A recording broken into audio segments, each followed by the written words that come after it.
आज हम एक कॉन्सेप्ट की बात करेंगे जिसको कहते हैं बैड बैंक कॉन्सेप्ट। हमारे जितने कमर्शियल बैंक्स हैं इंडिया में, या तो वो प्राइवेट सेक्टर बैंक्स हैं या तो पब्लिक सेक्टर बैंक्स हैं। जो पब्लिक सेक्टर बैंक्स हैं, जो गवर्नमेंट ओन्ड बैंक्स हैं, उसमें एनपीएस का जो वैल्यू है वो बहुत हाई हो गया है। कुछ बैंक्स तो ऐसे भी हैं जिनका पिछले साल तक एनपीए लेवल 14% के आसपास चला गया था। ग्रॉस एनपीए की मैं बात कर रहा हूँ। अभी किसी भी बैंक के लिए बढ़ता हुआ एनपीए लेवल बहुत खतरनाक होता है, क्योंकि जैसे जैसे एनपीएस बढ़ता जाता है उसी तरह बैंक का लेंडिंग कैपेबिलिटी भी कम होता रहता है। तो बहुत जरूरी है बैंक्स के लिए उनका एनपीएस कम करना। अब ये जो गवर्नमेंट बैंक्स होते हैं, इसमें गवर्नमेंट का स्टेक बहुत हाई होता है। आप अपने स्क्रीन पे देख रहे होंगे कि ये कुछ 5 गवर्नमेंट बैंक्स हैं और इसमें गवर्नमेंट का स्टेक 60 to 80% के आसपास है।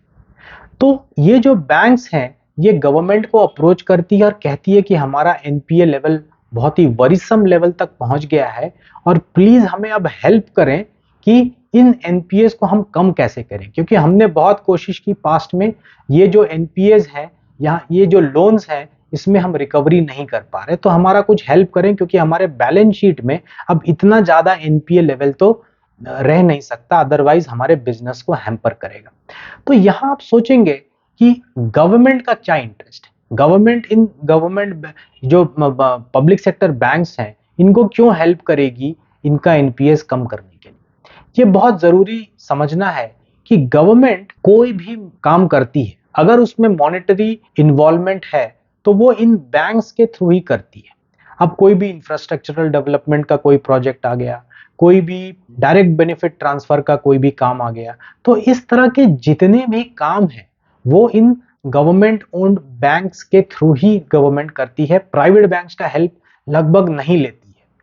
तो गवर्नमेंट का भी बहुत इंटरेस्ट है कि ये बैंक्स का बैलेंस शीट हेल्दी लेवल पे ही रहे। दूसरी ये भी बात है कि बिकॉज गवर्नमेंट का स्टेक इन बैंक्स में इतना ज्यादा है, तो गवर्नमेंट को इनसे डिविडेंड इनकम भी होता है। तो गवर्नमेंट चाहती है कि उनका बैंक एक हेल्दी लेवल पे ही ऑपरेट करता रहे। तो जब ये एनपीए ग्रस्त बैंक जो है वो अगर गवर्नमेंट को अप्रोच करती हैं, तो गवर्नमेंट उन्हें ना नहीं कह सकती कि नहीं नहीं तुम अपना प्रॉब्लम खुद संभाल लो, क्योंकि रियली में आफ्टर 2014 जब गवर्नमेंट ने ज्यादा इंटरेस्ट लिया बैंक्स के बैलेंस शीट ऑडिट में, तब उन्हें पता चला कि एनपीएस का लेवल कितना हाई होता जा रहा है। 2018 से 2022 तक का आप वैल्यूज अगर देखेंगे अपने स्क्रीन पे, तो कंपेयर करके देखिए कि एक गवर्नमेंट बैंक का एनपीएस कितना हाई लेवल पे है और वही एक private sector bank acceptable limit में। कुछ बैंक्स हैं प्राइवेट सेक्टर की, जैसे कि येस बैंक हो गई या फिर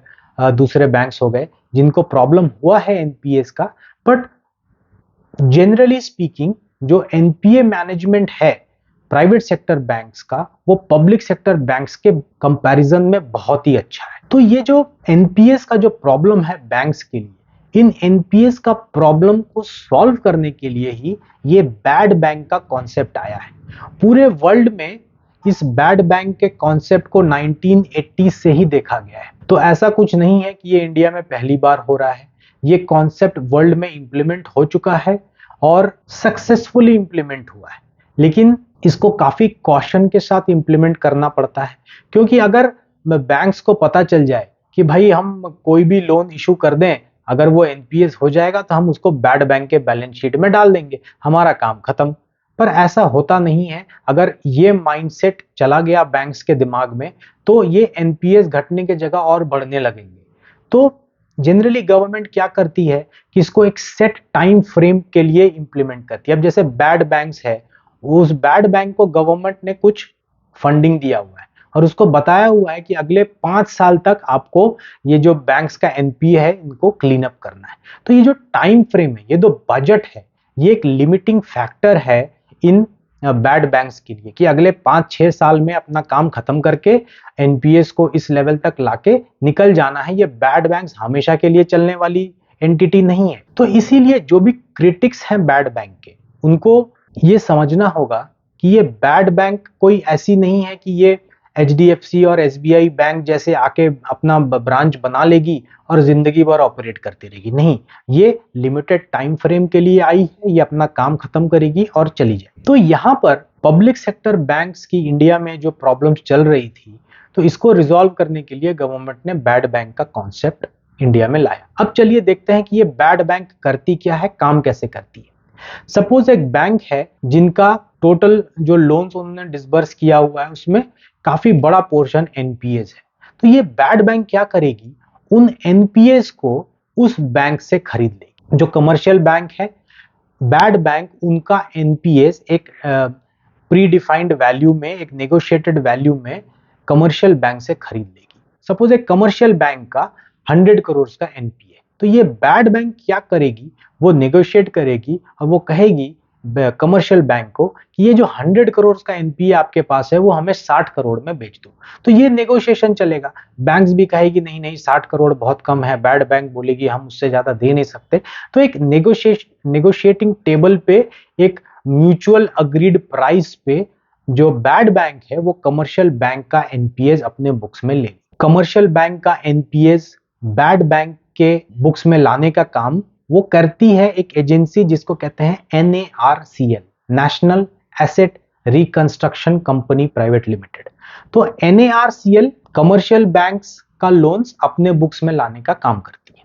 वहीं पर एक दूसरा एंटिटी है बैड बैंक का, उसको कहते हैं IDRCL, India debt resolution company. एक बार बैड बैंक के बैलेंस शीट में एनपीएस आ जाता है, एसेट आ जाता है, तो उसके बाद आईडीआरसीएल का काम चालू हो जाता है। आईडीआरसीएल क्या करती है, वो लीगल काम करती है। जो बोरोअर्स लोन नहीं दे पा रहे हैं, इंटरेस्ट नहीं दे पा रहे हैं, प्रिंसिपल नहीं पे कर पा रहे हैं, कोई ईएमआईज पे नहीं कर पा रहे हैं, उनको रीच आउट करती है, उनको उनसे समझने की कोशिश करती है कि उनका क्या प्रॉब्लम है। अगर उनको लगता है कि कोई जेन्युइन प्रॉब्लम है तो उनके साथ लोन रिस्ट्रक्चरिंग की बात करती है कि ठीक है आप आज लोन नहीं दे पा रहे हो, क्या 1 साल बाद देना स्टार्ट करोगे। तो अगर ऐसा है तो उनके साथ एक लीगल बॉन्ड साइन करती है कि ठीक है ये आज लोन नहीं दे पा रहे हैं, इनकी जॉब चली गई है या बिजनेस खराब हो गया है, तो ये 1 साल बाद देना स्टार्ट करेंगे। तो एक ऐसा लीगल बॉन्ड उनके साथ साइन करती है। दूसरा एक केस ये भी हो सकता है जहां पर कि आईडीआरसीएल के लोगों को पता चला कि नहीं नहीं ये बंदा तो कोई विलफुल डिफॉल्टर जैसा लग रहा है, इसके पास कैपेसिटी है लेकिन ये लोन फिर भी नहीं दे रहा। तो उस केस में जो लीगल बैटल है वो स्टार्ट हो जाता है। और अगर लीगल बैटल बैंक्स जो बैड बैंक है आईडीआरसीएल है, अगर वो प्रूव कर पाती है कंपनी का या इंडिविजुअल का जो काउंटर गारंटी का जो एसेट है जो उन्होंने एज अ हाइपोथेटिकेशन बैंक को दिया हुआ है, उस एसेट को वो जब्त करके उसको फिर लिक्विडेट करती है। सपोज मैंने घर खरीदने के लिए लोन लिया था और किसी कारण से मैं उस लोन को नहीं चुका पा रहा, तो मेरे घर को वो जब्त कर लेगी और उस घर को बेच के अपना जो लोन है उसको रिकवर कर लेगी। तो इस तरह का प्रोसेस स्टार्ट हो जाता है once the stressed asset goes into the hands of IDRCL. और इस बीच में जब एनएआरसीएल क्या करती है कि एनएआरसीएल जब कमर्शियल बैंक से लोन्स अपने बुक्स में लेती है तो वहां पर उनको 2 पेमेंट टर्म्स इशू करना पड़ता है। पहला 15% कैश उनको कमर्शियल बैंक को देना पड़ता है एनपीएस लेने के लिए, और उसके बाद बाकी जो 85% जो अमाउंट है वो सिक्योरिटी रिसिप्ट्स के रूप में वो बैड बैंक्स को इशू करती है। तो जैसे मैंने एग्जांपल दिया 100 करोड़ का सपोज एनपीए है और सपोज जो अग्रीड प्राइस था वो 70 करोड़ है, तो out of this 70 crore 15% of 70 crore bad bank जो एनआरसीएल है वो इमीडिएटली बैंक को ट्रांसफर कर देती है, और जो बाकी 85% है वो gradually by means of security receipts का एक कंफर्मेशन दे देती है, और उसके बाद ग्रेजुअली बैंक्स को वो अमाउंट वो ट्रांसफर करते रहती है जैसे जैसे उनका जो एसेट है वो लिक्विडेट होता रहता है। तो यहाँ पर आप ये सोच सकते हैं कि ये जो बैड बैंक है इसके पास वो 15% कैश देने का पावर आता कहाँ से। ऐसा भी हो सकता है कि वो कोई एनपीए अपने बुक्स में ली पर उससे रिलेटेड जो एसेट हैं वो सही प्राइस में बिक नहीं पा रहे हैं, बिकना चाहिए 10 करोड़ में बिक रहा है 50 लाख में। तो ऐसे केस में क्या बैड बैंक्स अपने पॉकेट से पैसा तो नहीं दे सकती कमर्शियल बैंक को, तो उस केस में क्या होगा? तो यहाँ पर आप देखेंगे कि ये जो बैड बैंक है बेसिकली ये भी एक गवर्नमेंट एंटिटी है। यहाँ पर गवर्नमेंट ऑफ इंडिया ने करीब 30,000 करोड़ का एक बैंक गारंटी टाइप का चीज इस बैड बैंक को दिया हुआ है। तो ये जो 30,000 करोड़ का जो गारंटी है, इस गारंटी के को यूज करके ही जो 15% का कैश पे कर रही है बैड बैंक, या फिर सिक्योरिटी रिसिप्ट इशू कर पा रही है, इस 30,000 करोड़ के गारंटी के बेसिस पे ही कर पा रही है। मैं अगर एक बैंक हूं और मेरे साथ अगर कोई बैड बैंक डिस्कस करने आती है कि आप अपना एनपीए हमें बेच दें, तो और अगर वो ये भी बताती है कि आप चिंता मत कीजिए, हमारे पास गवर्नमेंट बैक्ड फंड्स हैं 30,000 करोड़ के, तो एज अ बैंक मैं ज्यादा इंक्लाइंड होऊंगा बैड बैंक के साथ नेगोशिएट करने में और अपना एनपीएस उनको ट्रांसफर करने में, क्योंकि मुझे एक श्योरिटी रहेगी कि ठीक है कम ही पैसा सही लेकिन पैसा तो आएगा, बैड बैंक के पास गवर्नमेंट बैकिंग है। तो पिछले 1 सालों में जो NARCL ने काफी कुछ काम स्टार्ट किया है। जेपी इंफ्रा का बहुत बड़ा डिफॉल्ट है बैंक्स के ऊपर में। वो जो एनपीएस हैं बैंक्स में, जितने जेपी इंफ्रा से लिंक्ड जो एनपीएस थे, वो NARCL अपने बुक्स पे धीरे धीरे लेती जा रही है। तो NARCL ने अपना काम स्टार्ट कर दिया है। 2022 में उन्होंने काफी काम किया, 2023 में भी उनका काम चल रहा है। तो मेरे हिसाब से एज अ शेयर होल्डर अगर मैं देखूं तो क्या ये बैड बैंक का कॉन्सेप्ट सही है?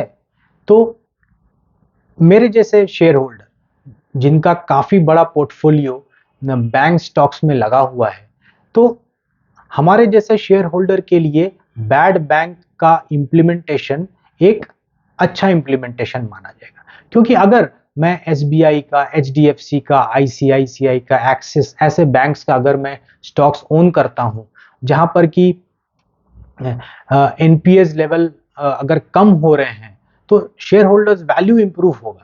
तो as a from share holders point of view अगर देखा जाए तो बैड बैंक का इम्प्लीमेंटेशन एक वेलकम स्टेप है। और अगर बैड बैंक्स का हेल्प लेके बैंक्स का एनपीएस कम होता है तो इन बैंक्स का लेंडिंग पावर बढ़ जाएगा, और अगर लेंडिंग पावर बढ़ जाएगा तो इन बैंक्स का इनकम बढ़ जाएगा, इनका और मार्केट साइज भी बढ़ जाएगा। तो for a share holder bad bank तो अच्छे हैं, लेकिन इसमें एक लिमिटेशन ये भी है, ऐसा नहीं होना चाहिए कि गवर्नमेंट बैंक को लगे कि भाई बैड बैंक तो है, एकदम रेकलेस होके वो लोन इशू करना चालू कर दें।